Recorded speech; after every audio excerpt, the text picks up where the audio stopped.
Selamat pagi jemaat Tuhan, kita siapkan hati kita untuk kita diberkati lewat kebenaran firman Tuhan. Firman Tuhan pagi hari ini kita akan membaca di dalam Kisah Para Rasul 18 ayat 27 dan 28. Karena Apolos ingin menyeberang ke Akaya, saudara-saudara di Efesus mengirim surat kepada murid-murid di situ supaya mereka menyambut dia.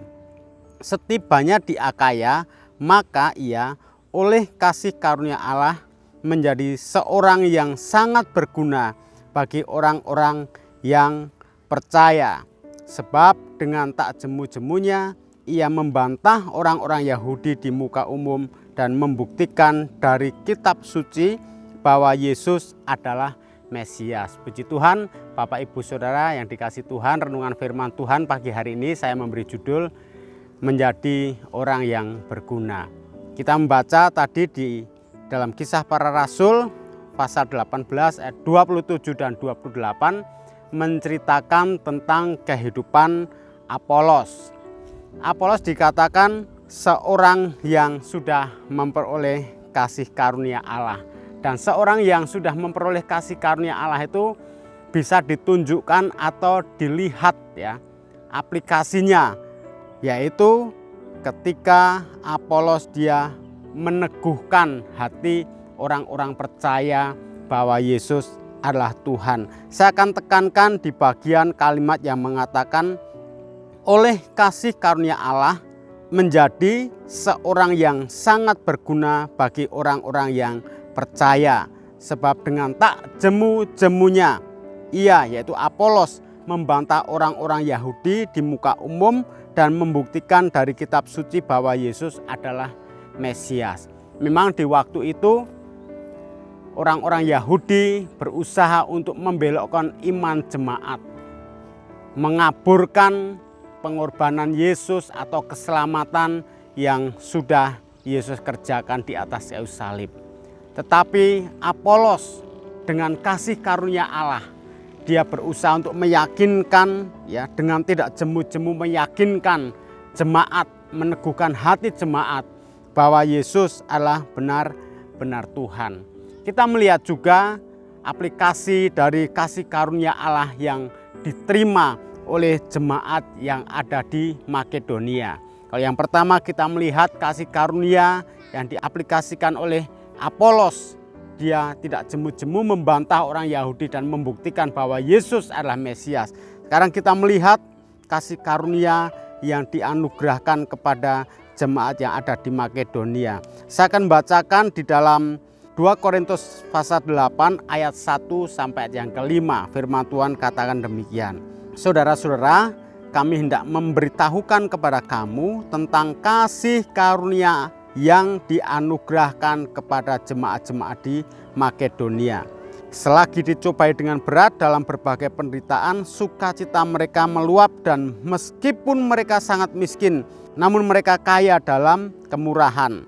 Aku bersaksi bahwa mereka telah memberikan menurut kemampuan mereka, bahkan melampaui kemampuan mereka. Dengan kerelaan sendiri, mereka meminta dan mendesak kepada kami supaya mereka juga beroleh kasih karunia untuk mengambil bagian dalam pelayanan kepada orang-orang kudus. Ayat yang kelima, mereka memberikan lebih banyak daripada yang kami harapkan. Mereka memberikan diri mereka pertama-tama kepada Allah, kemudian oleh karena kehendak Allah juga kepada kami. Puji Tuhan, kita melihat kasih karunia yang bekerja di tengah-tengah jemaat Makedonia. Ada 4 hal yang ditunjukkan ya, kasih karunia yang ditunjukkan oleh jemaat yang ada di Makedonia. Yang pertama yaitu meskipun mereka sangat miskin, namun mereka kaya dalam kemurahan. Mereka menunjukkan juga bagaimana mereka menunjukkan bahwa hati mereka kaya dengan kemurahan. Ayat yang ketiga, mereka telah memberikan menurut kemampuannya, bahkan melampaui kemampuan mereka. Bapak Ibu Saudara, setiap kita sebenarnya jemaat Tuhan sudah diberi kemampuan-kemampuan tertentu kepada Tuhan. Tergantung kemampuan-kemampuan itu akan kita manfaatkan untuk menjadi berkat untuk kita nyatakan sebagai wujud kasih karunia yang Tuhan sudah anugerahkan dalam kehidupan kita, atau kita akan diamkan saja ya kasih karunia atau kemampuan yang Tuhan sudah anugerahkan dalam hidup kita. Kita melihat juga bahwa mereka telah memberikan menurut kemampuan mereka, bahkan melampaui kemampuan mereka. Ayat yang keempat, dengan kerelaan sendiri mereka meminta dan mendesak kepada kami supaya mereka juga beroleh kasih karunia untuk mengambil bagian dalam pelayanan kepada orang-orang kudus. Jemaat Makedonia juga mereka menunjukkan ya kepedulian kepada orang-orang kudus yang lain yang saat itu sedang ada dalam kesusahan, dalam penderitaan, yaitu jemaat-jemaat yang ada di Yerusalem. Oleh karena nama Tuhan, jemaat yang ada di Yerusalem mengalami kesusahan, tetapi jemaat Makedonia mereka mengambil bagian dalam pelayanan kasih. Demikian juga ayat yang kelima saya bacakan, mereka memberikan lebih banyak daripada yang kami harapkan.